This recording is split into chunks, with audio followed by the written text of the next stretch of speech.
Magandang araw sa atin lahat. Muli na naman nagbabalik ang inyong lingkod upang pag-usapan at talakayin itong nangyaring impeachment nga kung saan ay krinos-examine ng defense team at ng mga senator judge itong si Attorney Lotoc. Pero meron tayong na-miss, kumbaga nakaligtaan, natitigan o bigyan ng atensyon. Kasi dito sa mga senador na to, kung titignan natin, meron sa mga senador na ginaguide itong si Attorney Lotoc para sampahan ng kaso itong kapatid ni BP Sara. 'Di ba? Kasi dapat hindi nila ginagawa yan eh. Napaka-bias talaga kahit na itong senator judge na to, 'di ba? Napaka-bias, 'di ba? Talagang hayagan ang pagga-guide nila. Ang pagga-guide niya dito sa attorney na to na witness nga ng prosecution para sampahan ng kaso ang kapatid rin ni BP Sara, 'di ba? Na dapat hindi nila ginagawa, 'di ba? Kasi sila ang senator judge eh, na dapat magiging patas sila kahit na anong mangyari, kakampi man yan o hindi, 'di ba? Kasi ang problema ngayon is ang nangyayari, lantarang ginaguide itong si Attorney Lotoc para sampahan nga ng kaso itong kapatid ni BP Sara. So yan ang tatalakayin natin ngayon sa pamamagitan nitong video na to. Ipi-play na natin. And so umpisa na natin itong video na to. Mr. Presiding Officer, kahapon kasi nabanggit yung Romanov and I did mention na para sa akin nagmula yung salitang Romanov kay Mayor Baste Duterte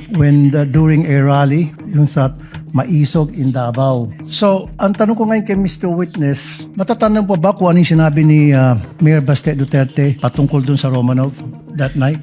Yes, sir. I will try if Can you I tell remember us? it right. Ang sabi niya, Kita mo ang tagal-tagal na nun. Pero naalala na itong Attorney Lotoc na to. Pero pag tinatanong siya sa mga sinasabi ni BP Sara na kailan lang nangyari, kung sino ang tinutukoy ni BP Sara na magpapapatay sa kanya, kung sino ang pinagbibintangan ni BP Sara na pinapapatay siya, hindi niya maalala. Wala raw siyang knowledge pagdating sa ganung mga bagay. 'Di ba? Ganito to kasinungaling yang taong 'yan, 'di ba? So play natin, sige. Mr. President, sabi niya, remember what happened to the Romanovs. If I'm not mistaken, sir, parang ang sinasabi niya, kasi mayroong... No, I think when you go to bed tonight, continue. Yes, sir, yan. Sabi ko yan. Okay? When you go Ginaguide pa, 'di ba? Ginaguide, 'di ba? Malupit to si Rapi Tokmol eh. to bed tonight, think about the Romanovs. Yung po yata yung pagkasabi. Parang sinasabi niya na baka mangyari sa pamilya niyo yon gaya ng nangyari sa inyo noong 1996. Yun malinaw yon yung pagkakasabi niya. So, tama ba yon yung sinabi niya? O, edi play natin yung video nandito sa atin. Ayan, play natin. Para naman, patas tayo. Kasi, ang gusto na itong ipaiwatig is gusto ring ipapatay ni Baste Duterte itong sila PBBM. Yun yung punto talaga nila eh. So, ipi-play natin Secretariat, please be directed to play the video about that Romanov. Just a simple message sa ato ang Pangulo. From now on, before you go to bed, think of the Romanovs. Think of Benito Mussolini and his wife. And think of what happened to you in 1986.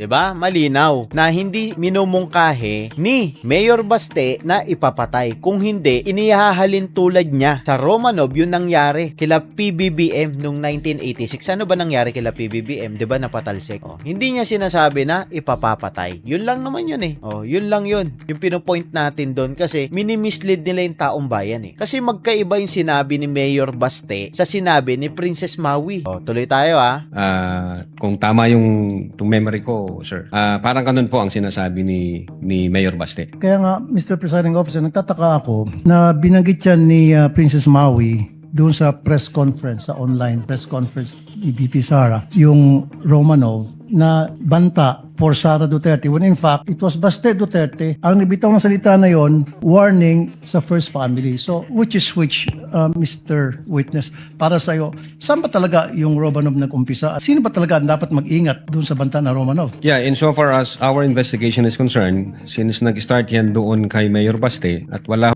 So, sa madalit salita, buo na yung conclusion nila na ang nag-start niyan si Mayor Baste, 'di ba? Sige, tuloy kung tayo. validate na ibang Romanov operations na nangyari, I think nag-start yan sa kanila, sir, sa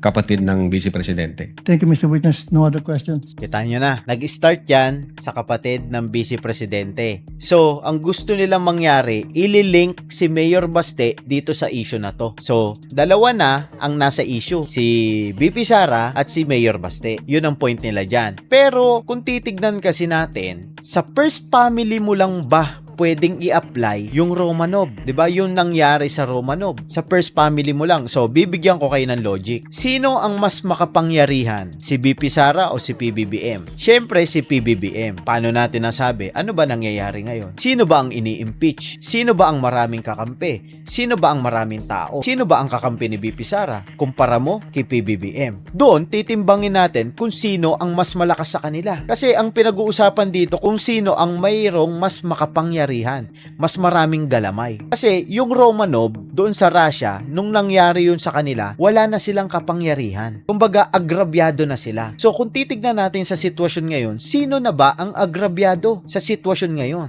Ang presidente ba o ang vice presidente? Kayo na ang humusga niyan. Gusto ko lang isipin nyo kung talagang totoo ang mga sinasabi na itong mga taong to. Hindi kasi porket binanggit yan ng isang tao, sila na ang malakas. Hindi ganon. Kailangan titimbangin natin kung sino sa kanila yung kapani-paniwala, 'di ba? Kung sino sa kanila yung talagang agrabyado. Mag-iingay ba si VP Sara kung hindi nila tinatarantado? Kung hindi nila inaabuso, 'di ba? Mag-iingay ba 'yan? Hindi naman mapupuno yan ng galit sa katawan kung wala silang ginagawang masama eh. Common sense. Kasi mabait si VP Sara. Pinagtiwalaan sila. So tuloy tayo. Mr. Presiding Officer. Noted, entered into the records, and counsel for the respondent may continue with this cross. All right. So you mentioned that just now that Mayor Baste said, think about the Romanovs, correct? Yan yung statement ni Mayor Baste, sir. But I'm asking Operation Romanov eh. So hindi naman think about the Romanovs. My question Tama. to you is this. With the permission of counsel for the respondent, Senator Tulfo seeks recognition again. What is the pleasure Ayan na, tuturuan niya ulit. Itong attorney Lotok na to. of Senator Yeah, I just want to make it, Mr. Presiding Officer, na yung threat na yon, yung Romanov na salita, it was used to warn as a threat to the first family. Hindi mo siya pwedeng sabihing threat. Kasi ang sinasabi lang rito, kumbaga etong words na ginamit ni Mayor Baste is isipin mo o alalahanin mo. Hindi niya sinabing baka matulad ka sa Romanov. Hindi. Ang sinasabi niya is isipin mo, alalahanin mo kung ano ang nangyari sa inyo noong 1986. 'Di ba? Hindi yun threat kasi hindi naman matigas yung pagkakasalita eh. Para sa inyo threat kasi yun. Dahil nga kalaban nyo, tinuturing yung kalaban ang mga Duterte. Samantalang nung nakaupo si PRRD, halos himasin yung puwet. Lumuhod kayo sa harapan. Kapupuri. Tapos ngayon gaganyan ninyo. 'Di ba? Tuloy tayo. The word Romanov came from the mouth of Mayor Baste Duterte, na para bang binabantaan niya yung first family. You follow me, Mr. Witness? Yes, sir. Pero mo eto common sense lang to Sino ang magbabanta sa first family? Yung ginawa ba ni BP Sara pagbabanta yun? Condition yun. Kapag pinatay siya, patayin mo to. Hindi pagbabanta yun. Kasi ang pagbabanta, walang halong kondisyon. Ang sinasabi agad, papatayin kita. Ganun agad. Yun ang pagbabanta. Direkta mo sasabihin. Hindi ka magbibigay ng kondisyon. Hindi pagbabanta yun. Etong sinasabi naman ni Rapi Tukmol, ni Mayor Baste, hindi rin pagbabanta yun. Ang sabi doon, isipin mo, kumbaga alalahanin mo kung ano nangyari sa Romanov at ano nangyari sa inyo noong 1986. Napatalsik kayo. Sa madalit salita, ganun. Paalala yun. Ang problema kasi dito sa mga to, minimislead nila ang taong bayan. Real talk yan. Walang halong biro yan. Kita mo, ginaguide pa nila yung attorney. Hintayin natin kasi meron pang dalawa na senador na i-guide to Pakinggan yung mabuti kasi kailangan malaman nyo to Tama po yun. Thank Tama you. po yun. Noted, counsel may proceed. Your Honor, that's my question. Can the witness be allowed to answer that question with the manifestation first before he allows? Kindly repeat the question because even I forgot the question, All right. counsel. You mentioned that Mayor Baste said that statement, think about the Romanovs, etc. Yes, sir. But he did not mention Operation Romanov. It was magkaiba yun. Kasi kapag sinabi mong Operation Romanov, threat na yun. Kasi kapag ikaw ba magkakanda ka ng operation kung di mo tangkang saktan talaga yung tao. Kasi nga, operation na yun Ibig sabihin, mag-ano na kayo. Talagang aanuhan nyo na yung tao. Princess Maui who mentioned the word Operation Romanov. And I know you don't have, I personally don't have any knowledge about what Mayor Baste said, and that is not the subject of this case. Let's just stick to the facts of this case. Okay? In the video, it was Princess Maui who said Operation Romanov. All right? Now, will you agree with me that based on that question, there was also a threat against VP Sara and her family? That's the question. According to the question, sir, yes. All right. Now, you mentioned yesterday that you can motu proprio investigate threats against the Vice President. Under the law, sir, yes. All right. My next question is very simple. Did you conduct a separate investigation on Operation Romanov? Well, since ang focus ng operations namin, sir, is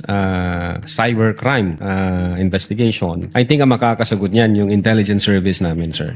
Insofar as the cybercrime division is concerned, ang focus namin, crimes committed by, through, and with the use of information and communication technology. As to the fact whether or not may Operation Romanov, ang makakasagot po niyan either yung intelligence service o yung director ho namin, sir. Pero siya ang lead investigator, 'di ba? Alam nyo kasi kapag lead investigator ka, lahat ng information nilalatag sa iyo 'yan, 'di ba? Ilalatag sa iyo 'yan, aaralin mo mabuti 'yan. Depende na lang kung etong ginawa nilang pag-iimbestiga ay bogus, 'di ba? Basta-basta nag-iimbestiga, hindi naman totoo yung mga pinaparatang. Sa bagay, 'yan naman na nakikita natin Napaka-bogus na itong investigasyon na 'to. Biro mo ikaw lead investigator, wala kang alam, wala kang maisagot. Kaya nga ikaw, kaya ikaw ang kinuwang witness kasi ikaw ang lead investigator para hindi na magtatanong sa intel, sa ibang agent, sa director kasi ikaw ang lead investigator. Nasa iyo ang lahat ng impormasyon. Kaya ikaw ang witness, 'di ba? Tapos sasabihin mo itanong sa intelligence, Diyos ko, tanga to. So insofar as you are concerned, there is no ongoing investigation on Operation Romanov. Again, ang focus ng investigation namin doon sa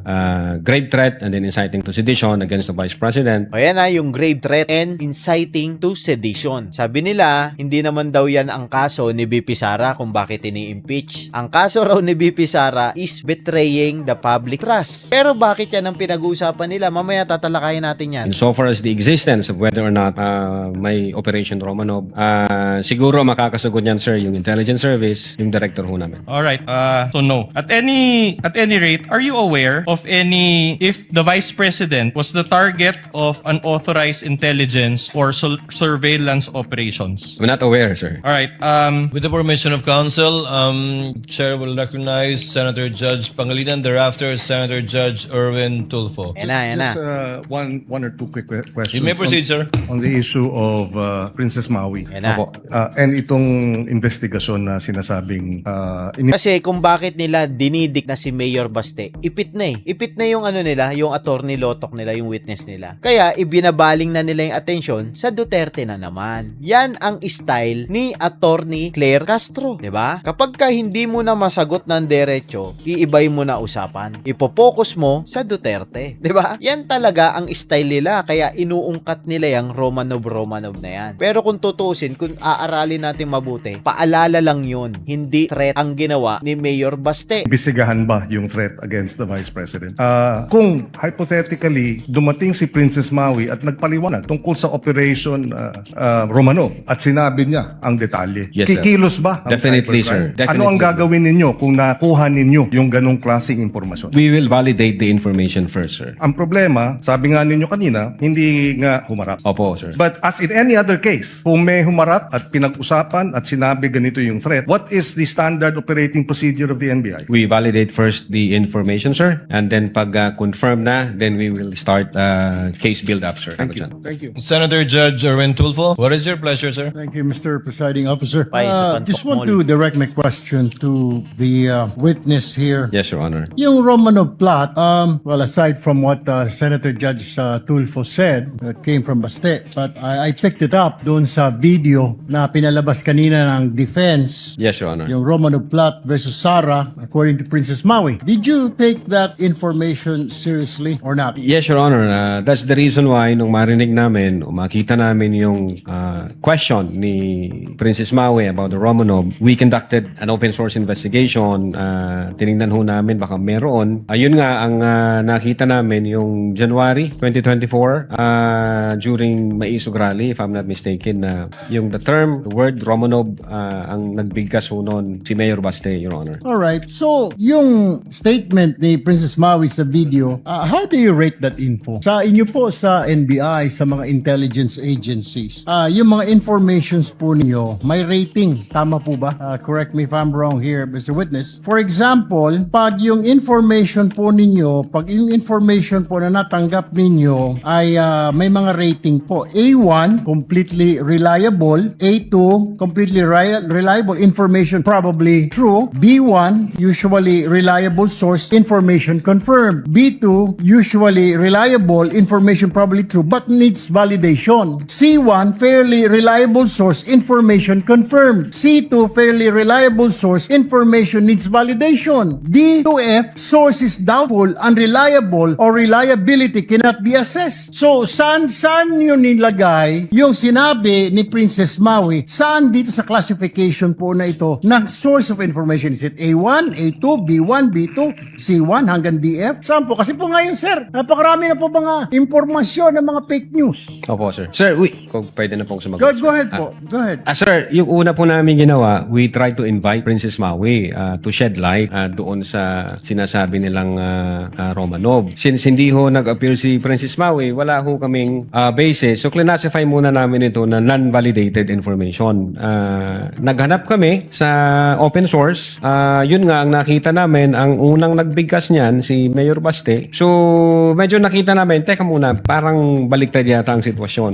Kung kay Mayor Baste nagsimula ang Romanov, bakit dito ito yung tinatanong ni Princess Maui sa Vice Presidente? So, medyo it doesn't make sense, sir. Wala kaming na-validate since hindi nag-appear si Princess Maui. So, we classify the information as unvalidated So, information. what you did, nung Kasi ang nangyayari dito para sa atin nagkakaroon na ng palitan ng salita. Kasi nagbabangayan na nga eh. So may mga information na gusto itulad si BP Sara sa Romanov. Syempre papalag tong kabila, 'di ba? Papalag 'yan. Kaya nga nagsalita si BP Sara na pag pinatay ako, patay mo si ganito eh. Nagpapalitan na kasi ng salita. Ang problema lang kasi kung bakit hindi yan na ilalabas sa taong bayan dahil kinokontrol. Pinagaganda ang imahe ng administrasyon. Dahil nga basurang-basura ng administrasyon, paano natin nasabi? Yung flood control, ano nangyari? Nga. Yung kaso neto ni Chis Escudero, ano nangyari? Nga. Yung kaso ni Joel, ano nangyari? Nga. Tapos eto, si Erwin Tokmol, sasabihin niya, sometimes you have to bend the law. Sige nga, lawmaker ka eh. Sasabihin mo, i-bend ang law. 'Di ba? Basurang-basura na ang administrasyon ngayon. Kaya yan, yung sinasabi nila na si Mayor Baste ang nagpaumpisa niyan, sigurado kayo? Sabihin na natin nabanggit ni Mayor Baste. Pero sinabi niya ba doon na gusto mong matulad ka sa Romanov? Wala siyang sinabing ganun. Ang sinabi niya, isipin mo, alalahanin mo kung ano ang nangyari sa inyo nung 1986. So, paalala to. Hindi yan threat. Magkaiba yun. 'Di ba? hindi mo ma-confirm yung kay Princess Maui information, naghanap ka ng Opo. counter source. Yes, sir. Open source, sir. Open source, okay, to validate. Yes, sir. And what happened to that source? Yeah, based doon sa video na yon, January if I'm not mistaken. Yun nga, yung may isog rally, Your Honor, ang unang nagbanggit ng Romanov, si Mayor Baste, parang tinatakot niya yung presidente. Ayan dinidiin na nila sa tenga ng taong bayan. Pero hindi nila pinapaliwanag. Sinasabi niya, tinatakot raw ang presidente. Bakit sinabi niya ba? Loko baka gusto mong matulad sa Romanov. Yun ang pananakot. Pero ang ginamit na words ni Baste Duterte ay isipin mo ang Romanov, 'di ba? Bago ka matulog. Isipin mo ang nangyari sa inyo noong 1986. Paalala yun, hindi pagbabanta yun. Okay, Doon. Mr. Witness, I'm running out of time. So, isa lang pong tanong ko. So, yung information po ni Princess Maui dun sa video, yung sinabi niya kay BP, hindi po reliable. Hindi reliable insofar as the Cybercrime Division is concerned, Thank sir. you, Mr. Presiding Officer. The interventions of the senator judge are noted. So, ang gusto nila mangyari, lilinisin na yung pangalan ni Princess Maui. Kasi nga, hindi raw reliable. Ang ipapasok nilang pangalan ang Baste Duterte. O, diba? Yun ang point na itong mga senador na to, kaya nagtatanong yan about dun sa Romanov. Diba? Ang tagal-tagal nila nakaupo dyan, hindi nila kinokross-examine yan. Pag ang usapan ay ang sinabi ni BP Sara, hindi nila kinokross-examine yan. Kasi alam nila, hindi nila kayang lusutan yung naging pahayag ni BP Sara na conditional. Hindi yun threat. Conditional yun eh. Kasi kapag binatay mo ako, patay mo sila. 'Di ba? May kondisyon. Hindi nila kayang gibain yun. Kaya dito sila bumabanat sa Romanov ngayon. So, inabsuelto nila si Princess Maui, ang ipapasok nila Baste Duterte. 'Di ba? So, tuloy tayo. What is the pleasure of Senator Judge Villanueva? Kasi dito makikita natin na ini-establish na nila nila na si Baste Duterte. Yung panghuling senador na magtatanong, yun ang magtuturo kay Atty. Lotok na sampahan ng kaso itong si Baste Duterte.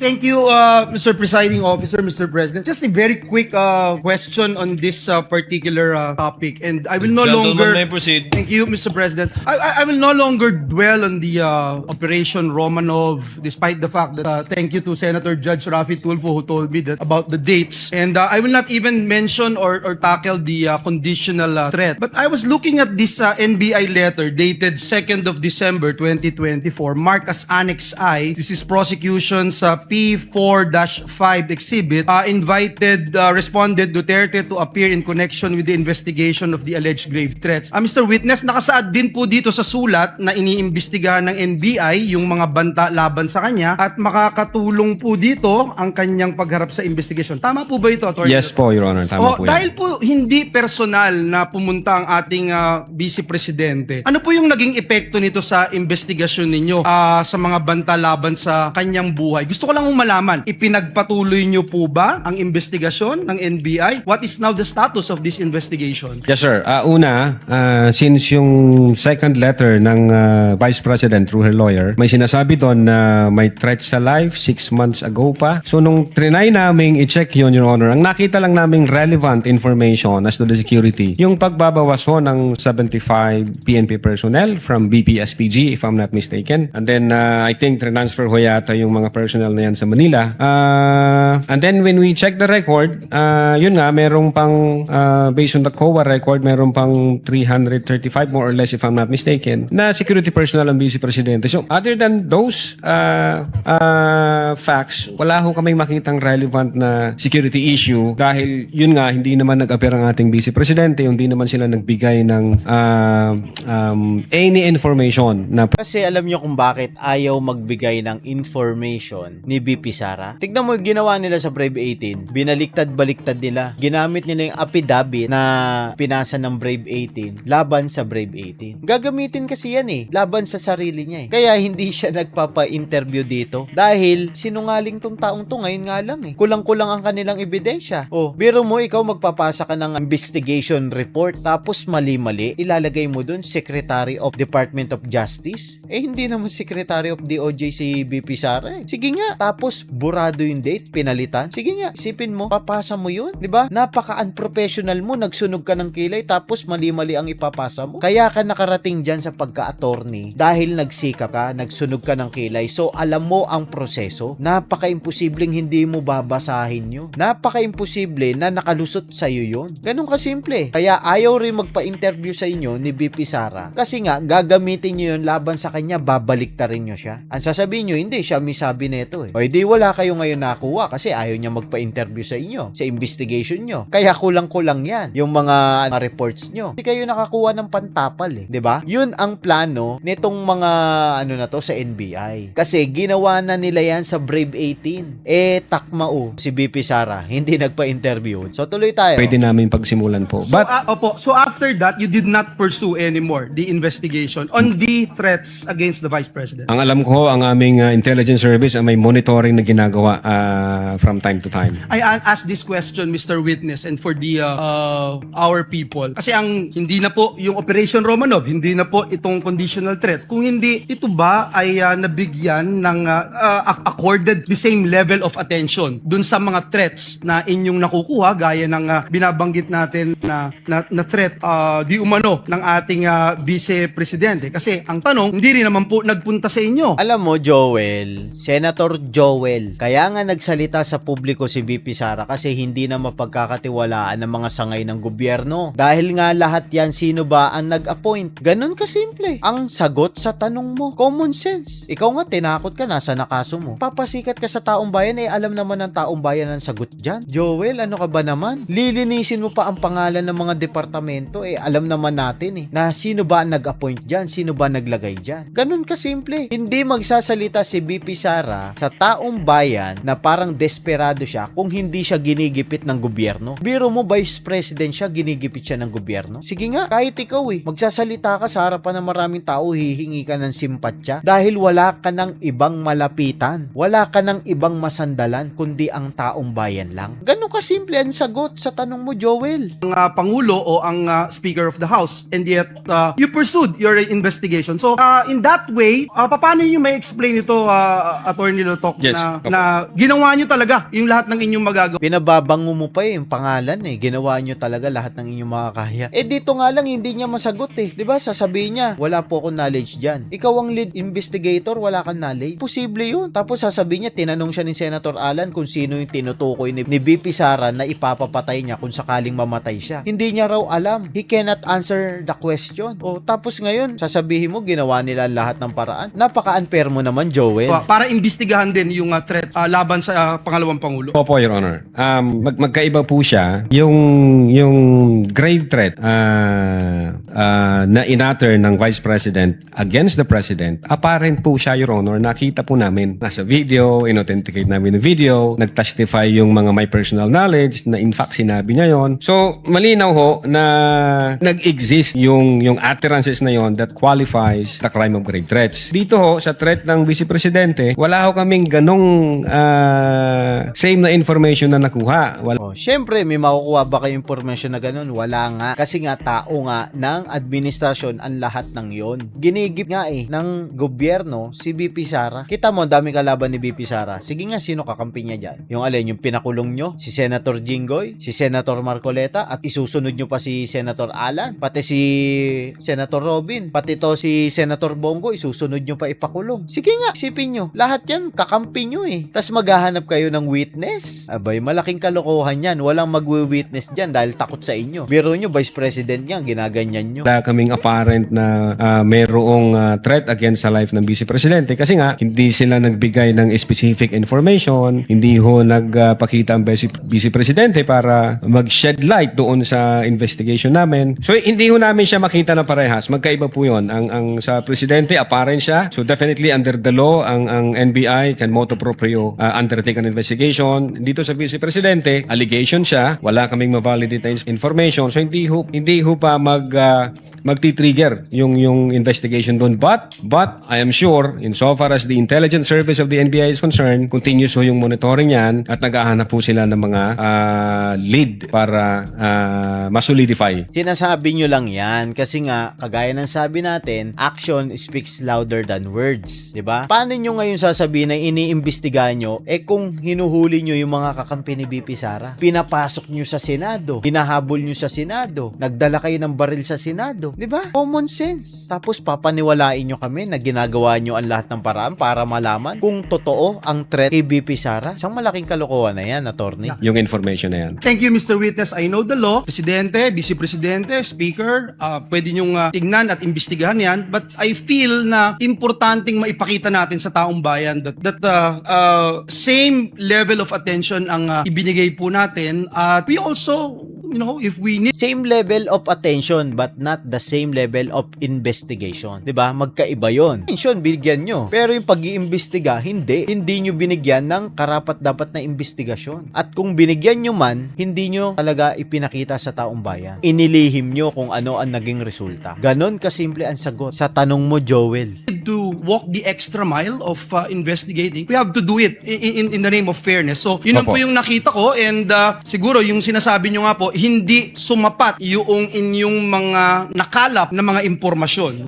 Thank you, Senator Judge Villanueva. I just want to pursue the Eto na, pakinggan nyo mabuti. Iga-guide ni Lacson si Attorney Lotok na hindi naman niya dapat ginagawa. Kasi alam nyo kung bakit? Senate judge siya. Witness to. Bakit kailangan mo i-guide ang witness para madagdagan yung mga information sa pagsasampa ng kaso? 'Di ba? Senate judge ka. Kasi ang katwiran neto ni Lacson, taya na lahat pati pato. All out na siya rito. Real talk. All out na siya rito. Kasi hindi na to tatakbong senador. Kasi alam niya hindi na siya mananalo. Dahil galit na taong bayan sa kanya. by Senator Judge Rapi Tulfo and the The others. gentleman may proceed and he has to. Romanov to Romanov. I don't know about the other senator judges, pero until today, when Senator Judge Rapi Tulfo clarified Opo. na yung palang Oplan Romanov a threat against the First Family. Yes, sir. Ang impression ko since last week, nung pag-uusapan natin natin yung Oplan Romanov, threat ito against the Vice President. Yun raw ang impression niya last week. Threat daw yon sa Vice President, kaya pala hindi siya kumikibo. Hindi siya nagsasalita. Pero nung nalaman niya raw, ngayon na threat pala yon sa Presidente, ngayon kumibo siya, nagsalita siya. And since sabi nyo, part ng investigation ninyo, open source, di ba? Yes, sir. Opo. Yung bang speech ni Mayor Baste Duterte sa Maisog, naging part ba ng open source nyo yun? Ayan na. Part In ng this particular investigation that you conducted? hindi po siya nag-form part as Ayan na, pakinggan nyo. So kulang yung kasama inyong open source Kulang raw ang open source. information. hindi po kami nakafocus sa Romanov, Your Okay. Honor. Was it also your impression na yung threat do sa Romanov was directed against VP Sara until today?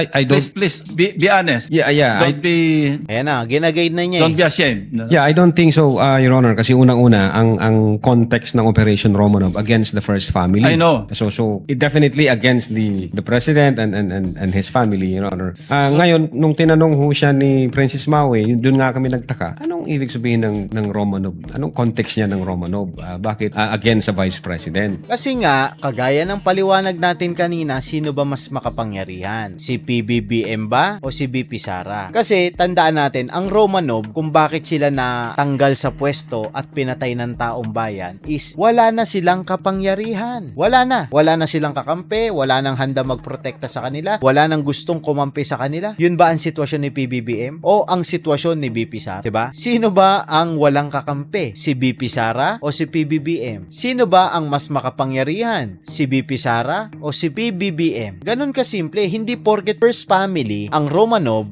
first family na rin yung tinutukoy dito. 'Di ba? Kasi ang basehan dito kung sino yung walang kapangyarihan. Kasi kung titignan natin talaga yung sitwasyon ng Romanov, wala silang kapangyarihan. Kaya sila natanggal sa pwesto. Tignan mo si BP Sara, sino na i-impeach? Si BP Sara o si PBBM? 'Di ba? Yun yung pagkakaiba at talagang 100% maikukumpara mo doon sa Romanov yung sitwasyon ngayon ni BP Sara. Ngayon pinipilit nila para kay PBBM daw yon.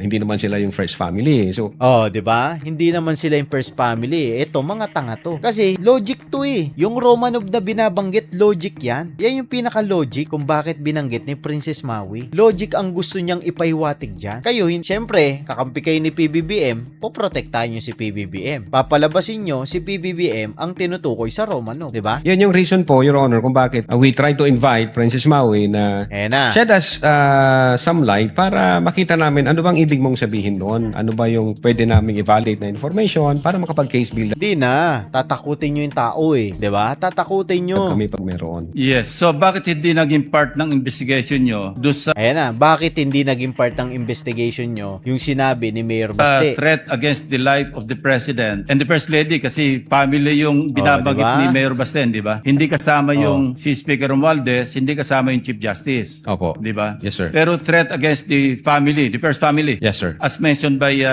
Senator Judge Rafi Tulfo. Yes, Your Honor. So, ang sabi mo, hindi naging part ng investigation nyo do sa inyong investigation report or sa affidavit of investigation, yung open source ng Maisog. Hindi po siya speech. nakasama. Bakit hindi napasama? Oh, yan na, kino-question na. Bakit hindi nyo sinama? Sa madalit salita, gusto niya ipasama yun. Open source din yun eh. Oh, di ba? That could reinforce yung inyong theory o yung conclusion nyo na meron talagang serious threat Ganun kasimple, di ba? Ang lupit niya magturo. May re-reinforce daw, mapapatatag yung mga ebidensya nila na may threat kay Presidente PBBM. against The first family. the President and the others. Oh, di Bakit ba? hindi nyo ginawang part do sa affidavit of investigation unless pareho tayo na impression na until today, ang alam natin sa Romanov, threat against BP Sara. Yun ang impression ko since last week. Yun ho By the yung way. yun po yung impression namin nung hindi pa namin nakikita That's sa exactly open my source. question, Attorney Nagkakatugma na Loto. sila. So ngayon nyo rin lang na-realize na yung palang Oplan Romanov, threat pala sa First Family. First family. Opo, Your Honor. Oh, thank you. Noted, entered into the records. I would have Presiding recognized Officer. Senator Go first, but since you're there already, Senator Judge Alan This Cayetano. is a you may proceed, sir. manifestation and point of information. As Senator Judge Lacson said, no, it's for each judge to appreciate. But let me put context, no. I'm not close to VP Sara. I'm not close to Mayor Baste. Ang kasama ko sa Congress si former Deputy Speaker Pulong. But in the last 4 years, I think I've seen him twice. or thrice. Yes, Your Honor. Okay. But my reading nung sinabi ni Mayor Baste is pag natulog ka sa gabi, remember the Romanovs. Tama. So we have to look at our history. The Romanovs were evicted via a revolution. Tama. 'Di ba? So, Mayor Baste was doing a parallel ng 1986 na paalis yung mga Marcoses via revolution. Yun yung tamang pag-analyze ng binanggit ni Mayor Baste. Wala naman kasi siyang ibang sinabi dun na baka gusto mo matulad ka sa Romanov. Wala siyang sinabing ganun. Ang sinabi niya, alalahanin mo, isipin mo. Very clear. Yun lang ang sinabi niya. Wala siyang pagbabanta. But unlike the Romanovs, the Marcoses were given asylum or whatever you call it in Tama. Hawaii, and over time, nakabalik until the president became president. Tama. Ang Romanovs, inubos sila para nga hindi makabalik. Now, if Mayor Baste was making Romanovs uubusin kayong Marcos, di dapat na-offend si Senator Judge Amy Marcos Tama. because she's a Marcos. So, secondly, if he made that threat, so if he was saying, may oplan mo, Romanov or Maro-Romanov kayo, I'm sure the PNP or the Presidential Security Command, the National Council, would have filed a case against Baste. So I just want, it's fair that you mentioned him, it's fair sa investigation mo, but I don't think we should draw a conclusion here that Mayor Baste was threatening the first family because remember, there's a thin line between a warning and a threat. Yon. Totoo yun. 'Di ba? Warning at a threat. So pag sinabi ko sa iyo ngayon, witness, pareho tayong abogado, kumpanyero, pareho tayong taga-Ateneo, mag-ingat ka sa sasabihin mo. That could be a fair warning. That could be not a threat, di ba? But kapag may threat talaga na pinarating ko sa iyo, pag hindi ko gusto ano mo, kakasuhan kita, that could be a illegal threat, di ba? Pero pwedeng warning. So I just want that on the record, Mr. Presiding Officer, Mr. Senate President, because everyone's watching, and in the same manner, we have to be fair to the first family. We have to be fair also to Mayor Baste and to the Dutertes, that rather than draw a conclusion that there was an actual. So the Council for Defense was making a distinction, mentioning Romanov and Oplan Romanov Magkaiba. are two different things. It may be the same, it may be different thing. For all we know, narinig ni Mayor Baste na sila Iro-Romanov, kaya binanggit niya pabalik. We don't know. I don't know. Kasi alam mo, hindi talaga magsasalita yung mga Duterte na yan kung hindi rin sila pinagsasalitaaan. Ano yun? Basta-basta na lang sila magsasalita ng gano'n. Kung hindi sila ginigipit, hindi yan magsasalita. Ganun kasimple ang pagkakaiba ng threat sa paalala. Magkaibang dalawa yun. 'Di ba? So maraming salamat nga pala sa lahat na tumututok at patuloy na sumusuporta sa atin. Huwag nyo nga po palang kalimutan mag-subscribe, like and share, and please click the notification bell button para palagi kayong updated sa lahat ng ating uploads. Magkita-kita po tayo next video. Hanggang dito na lang. Bye-bye.